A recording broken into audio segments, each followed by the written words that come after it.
Alors là, on va voir, Rabbi, l'importance de la shtika. Donc là, aujourd'hui, on va voir l'importance du silence. Comment c'est l'expression en français? La parole est d'or, le silence est... Ah, le silence est d'or, la parole est d'argent. Il a fait merde. Il a fait... Alors l'importance de la shtika. Là, on va pas de savoir comment parler. Se taire, savoir se taire. Et il dit comme ça, le Ramout Safi. Il dit même nos patriarches. Donc, avant de cette qualité du silence, et il parlait peu. Comme il y a écrit dans Avot Rabbi Nathan, et mort meat va serbe. On a même fait une chanson. Et mort meat va serbe. Parle peu, mais fait beaucoup. Ketzad, comment? Mais la mèche à tzadikim omri meat vosi marbe. De là, on apprend que les tzadikim, eux, ils parlent peu, mais ils font beaucoup. Alors les reshaim omri marbe felu meat enam osim. Par contre, les reshaim, eux, ils parlent beaucoup, mais ils font pas beaucoup. D'où on sait que les tzadikim, eux, parlent peu, mais font beaucoup. Chez Ken Matzinu Abraham Avinu.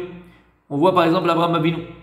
Lorsque les malachim ils sont venus chez lui pour l'annoncer, donc la naissance de Yitzhak, qu'elle va tomber enceinte Sarah, la guerre avec Sdom, la destruction de Sdom et tout ça, le soigner après la Brit Mila. Et écrit là-bas, hein, il a dit Patatem soadi mimi ayom. Il leur a dit venez manger du pain avec moi aujourd'hui. Il a écrit Vekra pat lechem vesadou libechem.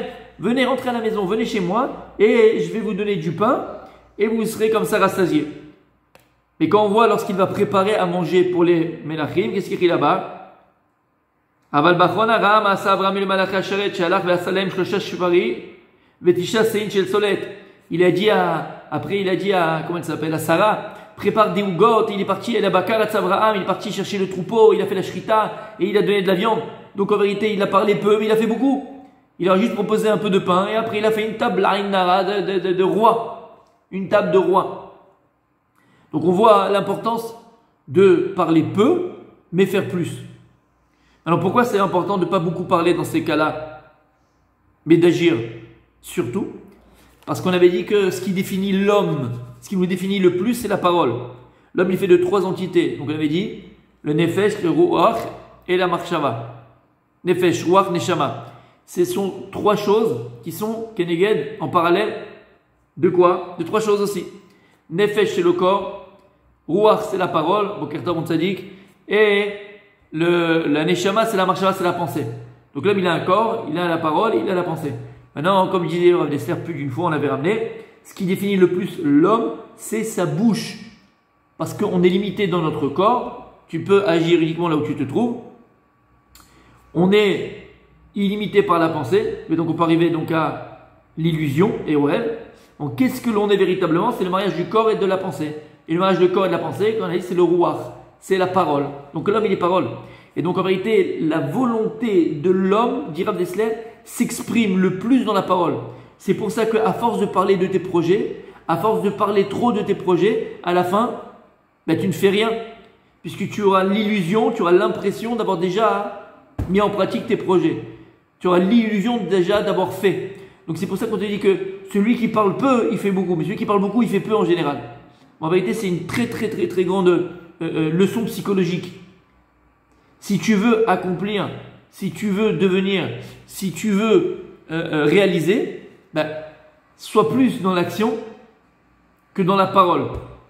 Parce que lorsque tu vas exprimer, alors on doit l'exprimer par la prière, on doit l'exprimer par une volonté. Mais il y en a qui parlent beaucoup. Tu connais Rabbi Adam, les beaux parleurs? Ouais, on va faire, alors bah écoute, laisse-moi faire, je m'occupe, on va faire ça, on va faire ça, on va faire ça. Le gars, il a, à la fin, qu'est-ce qui se passe à la fin du mois? Il n'y a rien du tout, rien à bouger, rien à avancer. Pourquoi? Parce que le gars, c'est un gros parleur, il a tellement parlé qu'inconsciemment, il a l'impression d'avoir déjà fait.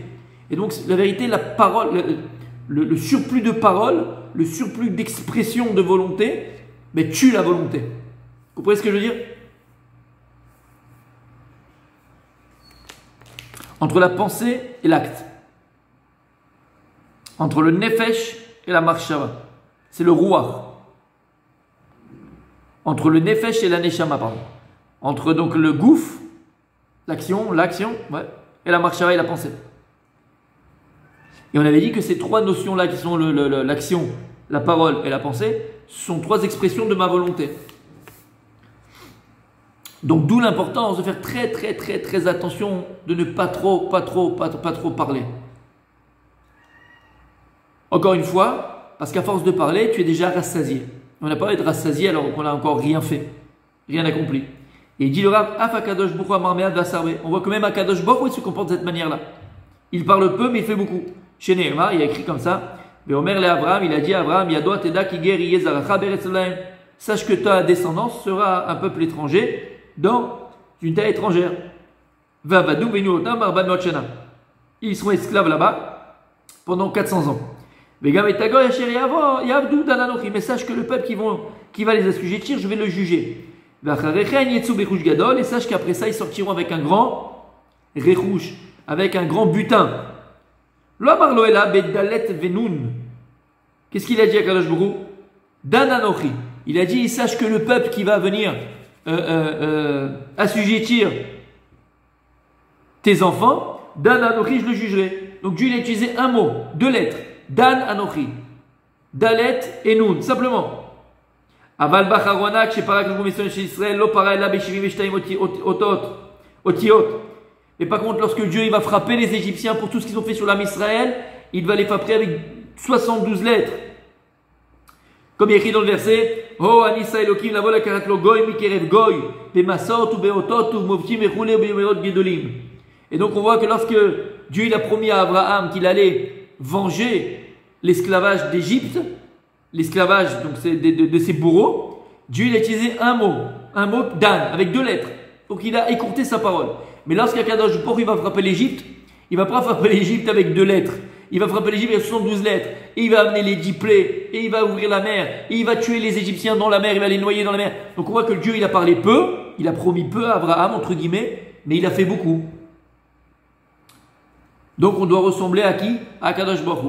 C'est pareil. Lorsque tu vas promettre à ta femme des choses, parle peu, ne promets pas avant d'être sûr que tu pourras l'accomplir.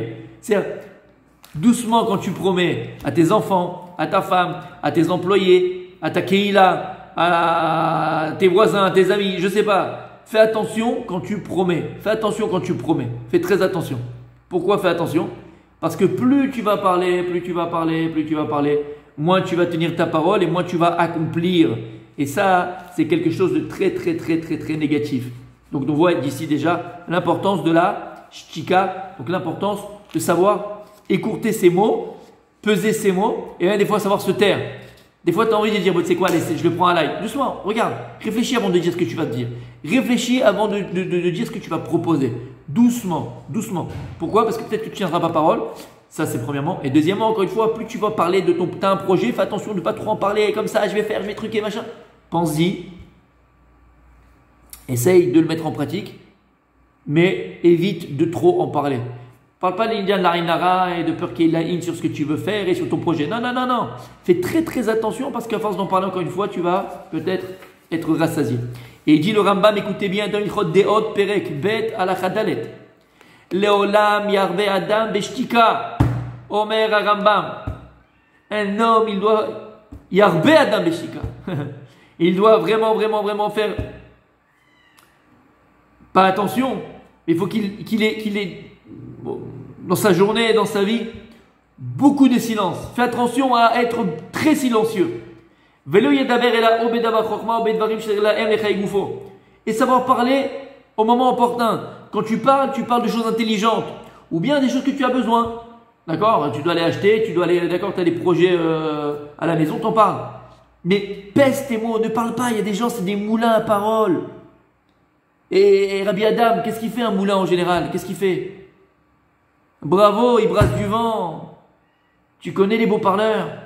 Tu connais les beaux tchatchers? Comment on dit tchatchers, ouais. Pas catchers. Ça parle. Tu sais combien, BMF, je vous assure.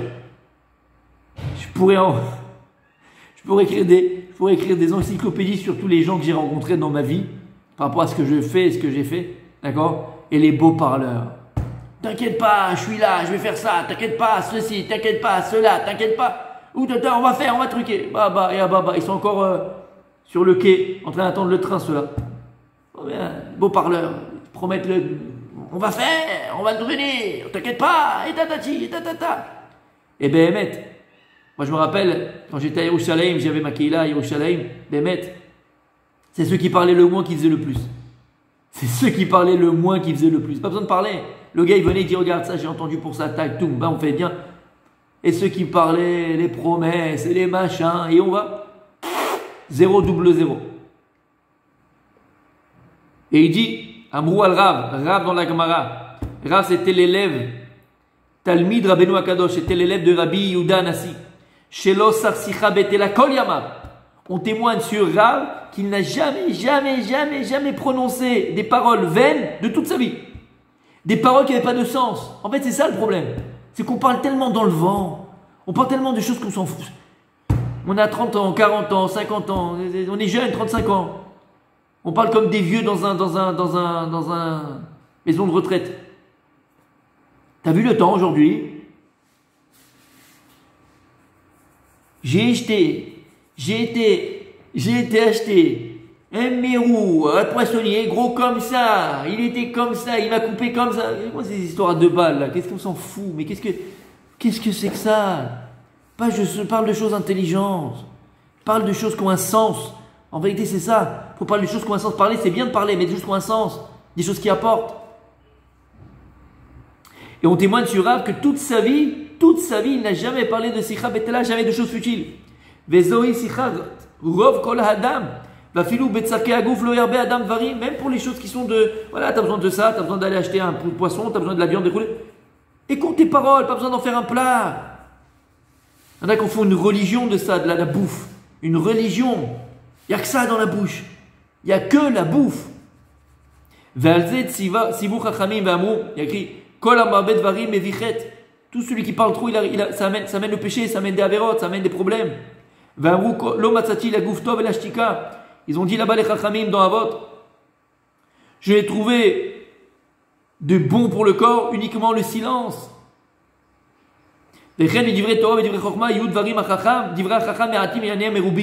Pareil, lorsque le Chacham il va parler, il faut qu'il parle de choses directement au sujet. Ne brode pas autour. Ne parle pas comme ça, attends, qu'il y ait 3 heures et machin, et qu'à la fin on comprend rien ce que tu dis.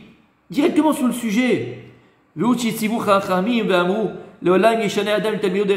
écrit dans Maseret Psachim. Lorsque tu vas enseigner à ton élève, enseigne-lui de la manière la plus courte. Enseigne-lui de la manière la plus courte.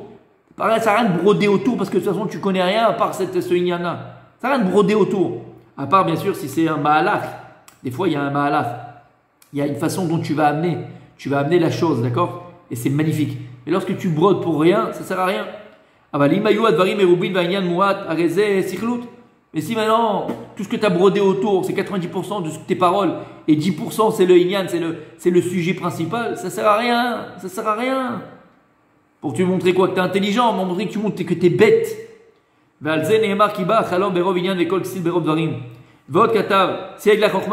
a écrit dans, il dit le Rambam, Sieg la Chokhmah Shtika, la barrière à l'intelligence, c'est quoi? C'est le silence. Quand tu vois quelqu'un qui parle peu, c'est une marque d'intelligence.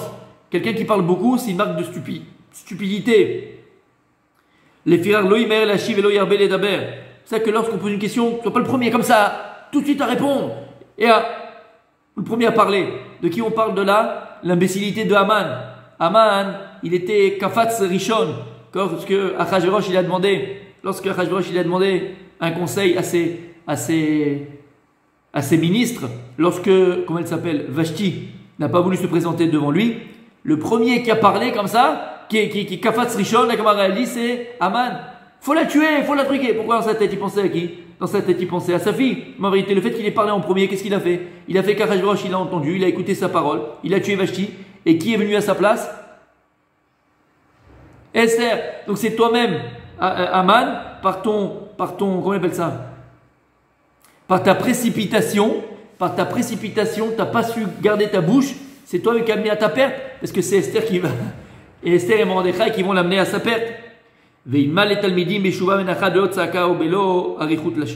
lorsque tu vas donc enseigner à tes élèves, t'as pas besoin de rallonger, d'en faire une tartine, alors que bon, le sujet il est tout simple. N'en fais pas une tartine, d'accord? N'en fais pas une tartine. Ou Shamar Shlomo, Divrei Chachamim benachat ishmaim. Les paroles des Chachamim, elles sont écoutées avec nachat, avec calme. Lorsque les choses elles sont calmes, lorsque les choses elles sont claires, lorsque les choses elles sont circonscrites. Et non pas, tu les rallonges comme ça comme un accordéon alors que le sujet il est tout petit. Yafé meor. Ah là là là là là là là là là là. Et on termine, il dit comme ça, il ramène, le Rav Moutsafi, une histoire qui ramenait dans le Sefer Reshit Chochma. Il ramène là-bas, une fois il y avait un chassid qui s'appelait Rabbeinu Lapidot. C'était l'élève du Ramak. Le Ramak, c'est lui qui a écrit Tomer Devorah. Donc l'élève du Ramak s'appelait Rabbeinu Lapidot. Une fois, il a écrit Ra'a Bachalom et Chassid Achacham Rabbi Yehuda Bar Shushan Alav Shalom. Donc il a rêvé, il a vu un autre Chacham, qui s'appelait Rabbi Yehuda Bar Shushan, et il l'a vu, d'accord, en rêve. Et lorsqu'il a vu dans le rêve, il a vu que son visage il éclairait comme le soleil. Et il a vu que les poils de sa barbe, d'accord, éclairaient c'était comme des torches. Comme des torches de feu. Alors il a demandé, il a dit, mais les Mazachita, par quel mérite tu as un visage aussi resplendissant et par quel mérite ta barbe, elle a comme ça, chaque poil c'est du feu, des lapidotes, par quel mérite tu as eu ça? Vamarlo, Bishvil, Malat, Ashika, Shayalo. Il lui a répondu parce que toute ma vie j'ai été tout le temps dans le silence. Je faisais attention à ce que je disais. Je parlais peu, je parlais pas en plus. Chez Miyamav, Lossar Sirabetala. Parce que toute sa vie il n'a pas parlé de choses futiles. Toute sa vie ce qu'il parlait, il avait un sens. Tout ce qu'il disait, ça avait un sens. Et donc il dit de là, Lo Amidra, Shaika et Lama, c'est. Shamatem. Et il ramène là-bas,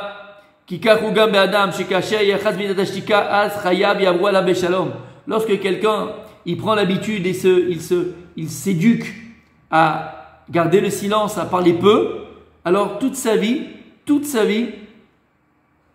passe Béchalom, toute sa vie elle passe en paix, en tranquillité. Parce qu'en vérité, très souvent, pourquoi tu fais des embrouilles? Parce que tu dis des choses que tu tiens pas, tu promets des choses que tu n'as pas tenues, alors l'autre il va t'en vouloir, après c'est des remords, après c'est des jalousies, après c'est des machins, après tu parles trop, fallait te taire, pourquoi t'as dit? T'as fait une embrouille entre le mari et sa femme, t'as fait une embrouille entre deux amis parce que t'as trop parlé, t'as trop raconté, tais-toi, eshkut, apprends à te taire. Faut qu'on apprenne, Bémet, et je répète encore une fois, faut qu'on apprenne à se taire. On parle trop. Des fois, on sort des mots, on sort des choses que la personne qui est en face de nous ne devait pas entendre. Ah, mais j'ai pas fait attention, je savais pas que tu veux pas que je dise. Ferme-la! Si je t'ai parlé à toi, Rabbi Daniel, si je viens et je te parle à toi, c'est parce que je te fais confiance à toi, c'est parce que je t'ai demandé à toi, j'ai pas envie que tout le monde soit au courant. Et le gars, il vient, il raconte, ah, tu sais, il m'a dit, il va ouvrir un truc, il va faire ceci, il va faire cela. Mais on s'en fout! Tais-toi! Tais-toi! Moi, je vous ai dit, pour pouvoir acquérir un petit peu cette mida-là, moi j'étais à l'extrême. C'est-à-dire que quand j'avais des filles de séminaire qui venaient me dire elle se marie, ou bien une fille de séminaire qui est déjà mariée, elle me dit je suis enceinte et tout, je disais pas à ma femme. Même ma femme, je disais pas, je me tais. J'attendais que la fille lui a la voix et qu'il appelle. Je dis mais tu pouvais pas me dire? Je fais non, j'ai pas besoin. Tu comprends? Il faut s'éduquer à se la fermer. Il faut s'éduquer à se la fermer. À part si la personne te dit tu peux dire à un tel, tu peux prévenir, tu peux dire, tu peux annoncer. Ok, c'est deux choses différentes. Mais si elle me dit à moi quelque chose, et elle me dit pas que je peux l'annoncer à tout le monde, eh ben je me la ferme. Donc, il faut apprendre, entre guillemets, et il faut acquérir cette mida de shtika, je vous assure, mes amis. Comme il dit Sir Moutsafi, quelqu'un qui va acquérir la mida de shtika, le silence, je vous assure qu'il va non seulement être gagnant, mais il va, et de quoi il va être gagnant, Rabbi Moshe? On aura une vie beaucoup plus tranquille. Beaucoup plus tranquille. Voilà, mes amis, on continue demain.